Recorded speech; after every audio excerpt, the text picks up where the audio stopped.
গোলাম তোমার দরজায় হাজির, দেখো সাদা কাপড় পরে ফেলছি, কবরের সূরাত দইরা ফেলাইছি, দুনিয়ার কোনো চিন্তা নাই, দুনিয়ার কোনো পোশাক আমার গায়ে নাই, দুনিয়ার একটা কালো সুতা আমার মাজায় নাই। ও মাওলা, আমি তোমার পাগল হইয়া সাদা কাপড় পরে এখন ঘুরতেছি।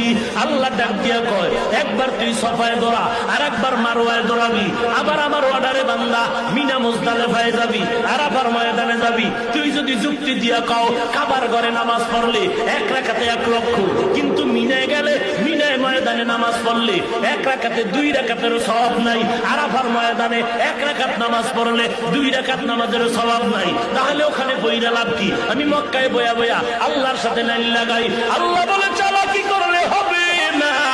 ওরে বান্দা, তোর যুক্তি দিয়ে ইবাদত হবে না, ঈদ হবে না। আমি মাওলার গোলাম, আর আদেশ মানার দ্বারাই হবে ইবাদত।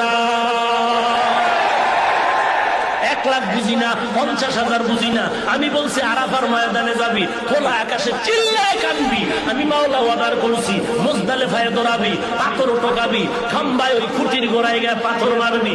হাজারা দৌড়াইছে, ওই সব আমার হয়, তুইও দৌড়াবি। কোনো কেন নাই, মেনে নেওয়ার নামই হলো গোলাম। যুক্তিটি বুঝে আসে না, মিলাদুন নবী ঈদ করবো না কেন? যুক্তি টুক্তি চলবে না। মুসলিম শরীফ বলে নবী মিলাদুন নবীতে রেখেছেন রোজা। ওমর বলে মুসলমানের ঈদ হবে আল্লাহর সিদ্ধান্তে, নবীর পরামর্শে, বিবেক দিয়া হবে না। কথা বুঝলেননি?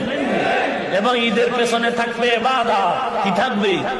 ঘুমের থেকে উঠাই গলায় ফুল লইয়া স্লোগান দিলে এটা ঈদ হবে না, পেছনে থাকবে ইবাদত। তোমার দাড়ি নাই, তোমার টুপি নাই, সুদের টাকায় ব্যবসা, জবানে আছে গালি, নারী পুরুষ বেপরদা, এটা কিসের ইবাদত? এগুলো রাসূল আদর্শ জবাই করার ইবাদত।